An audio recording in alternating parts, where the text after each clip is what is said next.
Assalamualaikum warahmatullahi wabarakatuh.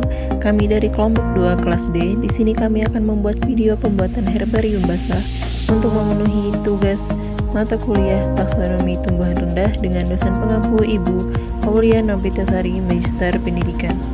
Pengertian herbarium. Herbarium adalah suatu koleksi spesimen tumbuhan yang diawetkan dan data terkaitnya digunakan untuk penelitian ilmiah. Istilah ini dapat juga merujuk pada bangunan atau ruangan di mana spesimen-spesimen tersebut disimpan, atau pada lembaga ilmiah yang tidak hanya menyimpan namun menggunakannya untuk penelitian. Beberapa kegunaan dari herbarium antara lain yang pertama sebagai material peraga mata kuliah atau pelajaran botani, yang kedua material penelitian, yang ketiga alat bantu identifikasi, yang keempat materi pertukaran antara herbarium di seluruh dunia, yang kelima bukti keanekaragaman, dan yang keenam spesimen acuan untuk publikasi spesies yang baru. Pengertian dari herbarium basah. Herbarium basah merupakan awetan dari suatu hasil eksplorasi yang sudah diidentifikasi dan ditanam bukan lagi di habitat aslinya. Spesimen tumbuhan yang telah diawetkan disimpan dalam suatu larutan yang dibuat dari komponen macam zat dengan komposisi yang berbeda-beda. Adapun pengertian dari tumbuhan lumut atau bryophyta. Lumut dalam bahasa Yunani atau bryophyta adalah sebuah divisi tumbuhan yang hidup di darat. Umumnya berwarna hijau dan berukuran kecil, dapat tidak tampak dengan bantuan lensa, dan ukuran lumut yang terbesar adalah kurang dari 50 cm. Lumut hidup di batu, kayu, gelondong, pepohonan, dan di tanah. Lumut tersebar hampir di seluruh belahan dunia, terkecuali di dalam laut. Lumut mempunyai sel-sel plastik yang dapat menghasilkan klorofil A dan klorofil B, sehingga dapat membuat makanan sendiri dan bersifat autotrof. Lumut termasuk ke dalam kingdom Plantae yang meliputi semua organisme yang multiseluler dan telah berdiferensiasi eukariotik dengan dinding sel berselulosa. Organisme yang termasuk ke dalam Plantae ini hampir seluruh bersifat autotrof atau dapat membuat makanannya sendiri dengan bantuan cahaya matahari saat proses fotosintesis. Terdapat beberapa buah struktur pada tumbuhan lumut yang akan dijelaskan oleh rekan saya. Terima kasih. Kemudian terdapat beberapa struktur pada tumbuhan lumut, di antaranya yang pertama adalah kolumera. Kolumera adalah sebuah jaringan yang tidak dapat terlibat dalam sejumlah pembentukan terhadap spora.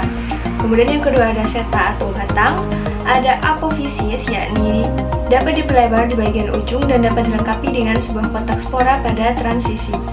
Yang keempat ada vaginula, yaitu sebuah akar yang ditutupi dengan sisi dinding dari archegonium. Kemudian ada calyptra atau cup, yakni dapat berasal dari sebuah dinding archegonium atas menjadi cup kotak spora.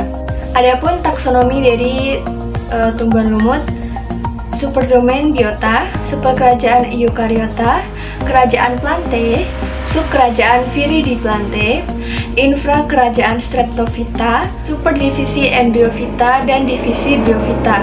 Kemudian tata nama, sinonim takson dari tumbuhan lumut adalah Musiel atau Musine Bish.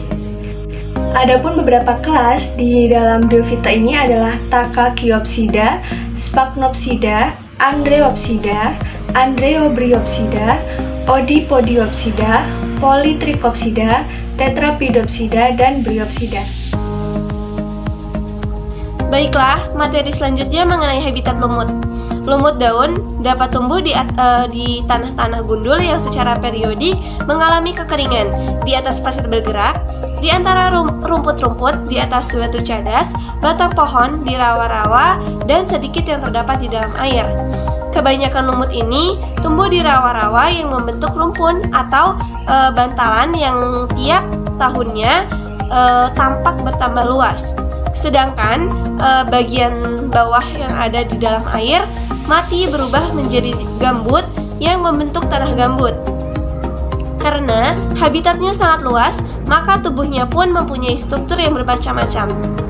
Baiklah, yang selanjutnya yaitu mengenai reproduksi dari lumut daun. Pada lumut daun, alat-alat kelaminnya terkumpul pada ujung batang atau ujung cabang-cabangnya dan dikelilingi oleh daun-daun yang letaknya paling atas.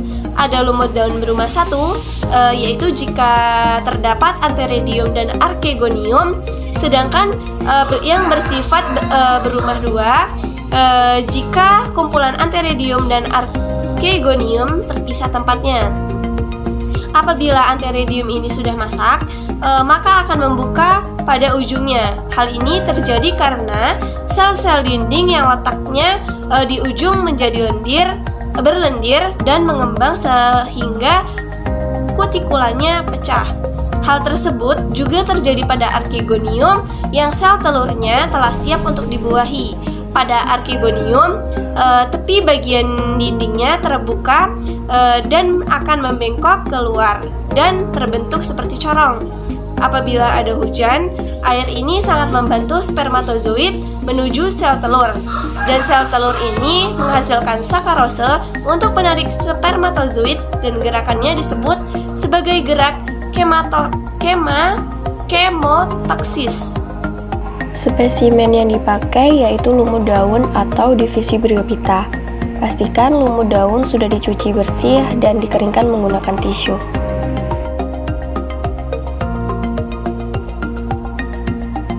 Kemudian, masukkan spesimen ke dalam jar atau wadah kaca.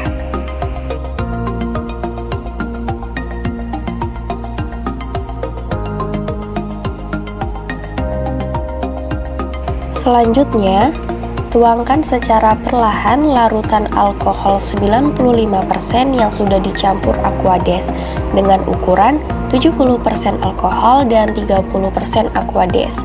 Tuang hingga spesimen tenggelam sempurna ya.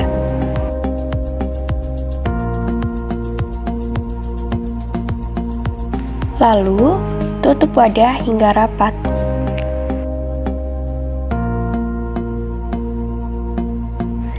Dan jangan lupa untuk menempelkan klasifikasi dari lumut daun atau spesimen yang kita buat. Sekian dari kami. Wassalamualaikum warahmatullahi wabarakatuh.